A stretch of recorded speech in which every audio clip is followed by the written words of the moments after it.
Salam hörmətli izləyicilər. Bugün də yenə sizə 2 dənə köməkçi nitq hissəsinə aid olan sualı izah etmək istəyirəm. Qeyd edim ki, bu sual DİM 2025 11-ci sinif 1-ci sınağından götürülmüşdür. Keçək suallarımıza. İstəyirdim ki, günahıma görə məni danlasın, lakin o inadla susur və bu məni qorxudurdu. Əvvəlcə cümlədəki köməkçi nitq hissələrini tapaq. Burada ki, görə, lakin və 4 dənə köməkçi nitq hissəsi var.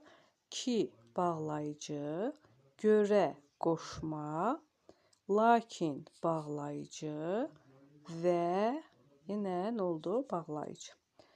Bağlayıcı, qoşma, bağlayıcı, bağlayıcı. Bağlayıcı, qoşma, bağlayıcı oldu ki, bəndi. İkinci sual. O bu sözləri bir nəfəsə deyib düşündü ki, görəsən bu hərəkəti ilə qızı təşvişə salmadı ki, cümləsində köməkçi nitq hissələri işləmə ardıcıllığını müəyyən edin. Yenə də biz köməkçi nitq hissələri altından xətt çəkək.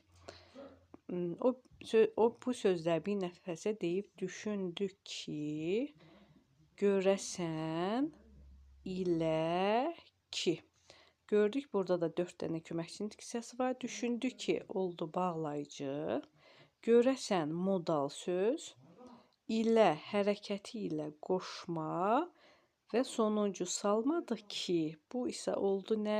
Ədat. Sıramız necə olacaq? Bağlayıcı, modal söz, qoşma, ədat. Bağlayıcı, modal söz, qoşma, ədat. O da oldu Y bəndi.